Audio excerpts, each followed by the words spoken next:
Lo pikir hidup bakal aman selama masih punya kerjaan? Salah besar. Justru itu yang bikin banyak orang jatuh miskin secara mental. Gue tahu ini pedes, tapi coba jawab jujur. Kalau besok lo di PHK, motor lo hilang, atau orang tua sakit mendadak, berapa hari lo bisa bertahan tanpa minjem uang? Lucu ya, kita sibuk mikir mau beli iPhone terbaru, tapi nggak pernah siapin uang buat beli oksigen pas hidup tiba-tiba dicekik. Dan yang paling serem adalah, kebanyakan orang baru sadar pentingnya dana darurat ketika semuanya sudah terlambat. Gue pernah lihat sendiri, temen gue, sebut aja Fajar, kerja kantoran, gaji lumayan, selalu kelihatan paling keren di tongkrongan, HP terbaru, kopi mahal setiap hari, liburan setiap 3 bulan. Tapi suatu hari, bokapnya masuk ICU. Biaya awal doang 15 juta. Dan lo tahu apa yang terjadi? Semua temennya yang dia traktir dulu mendadak hilang. Dia DM gue cuma bilang satu kalimat, "Bro, gue gak punya apa-apa." Bukan karena dia gak kerja keras, tapi karena dia gak siap. Dan tragisnya, banyak dari kita sama kayak Fajar. Gaji datang, langsung belanja. Kayak ritual wajib, self-reward dulu dong. Gue capek kerja. Ngimpiin barang mewah, bukan ketenangan hidup. Bangga punya cicilan, bukan bangga punya tabungan. Ngerasa masih muda, jadi bebas salah. Ntar aja deh bikin dana darurat, toh aman-aman aja. Tapi pertanyaannya, yakin aman? Karena faktanya 80% orang Indonesia gak punya tabungan lebih dari 3 juta rupiah. Di kota besar, 3 juta itu cuma cukup buat hidup 10 sampai 12 hari. Kalau itu benar, terus kenapa banyak orang masih santai banget? Dan yang lebih parahnya, orang yang paling takut kelihatan miskin, justru paling sering miskin diam-diam. Lo tahu nggak kenapa dana darurat itu penting banget? Analoginya gini, bayangin lo naik motor di jalan tol. Selama nggak ada apa-apa, semuanya enak. Tapi begitu ban pecah, dan lo nggak punya ban serep, lo bukan cuma berhenti, lo jadi bahaya. Sama persis kayak keuangan. Uang masuk rutin sama dengan aman palsu. Hidup tenang sama dengan ilusi. Semuanya baik-baik aja sama dengan cuma asumsi. Karena hidup bukan nunggu badai datang, tapi siap bertahan waktu badai datang.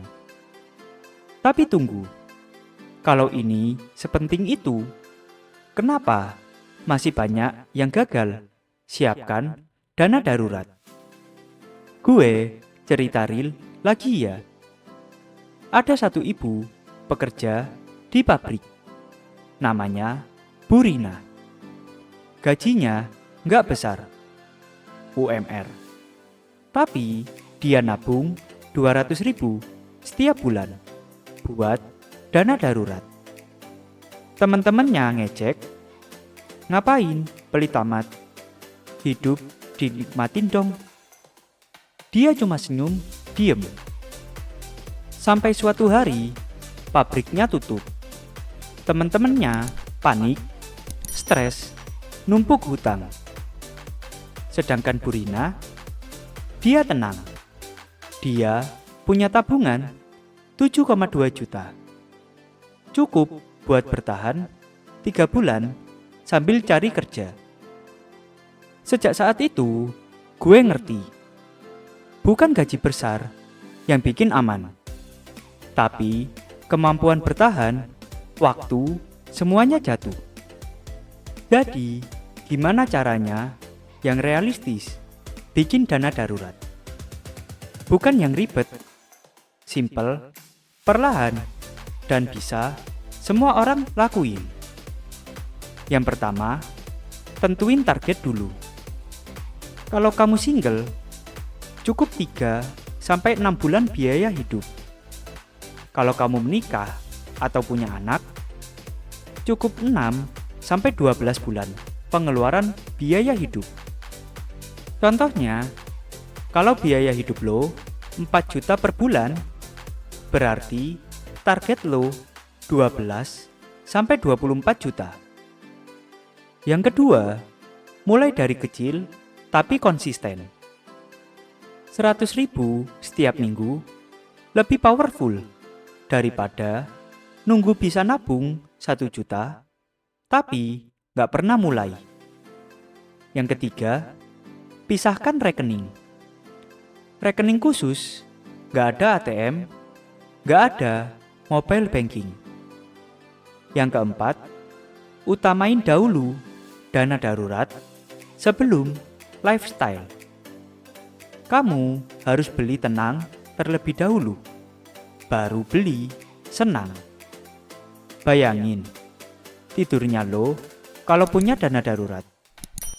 Nggak takut PHK, nggak takut sakit. Lo punya kendali, bukan hidup yang ngendaliin lo. Dan percaya sama gue, rasa aman itu jauh lebih mahal daripada iPhone.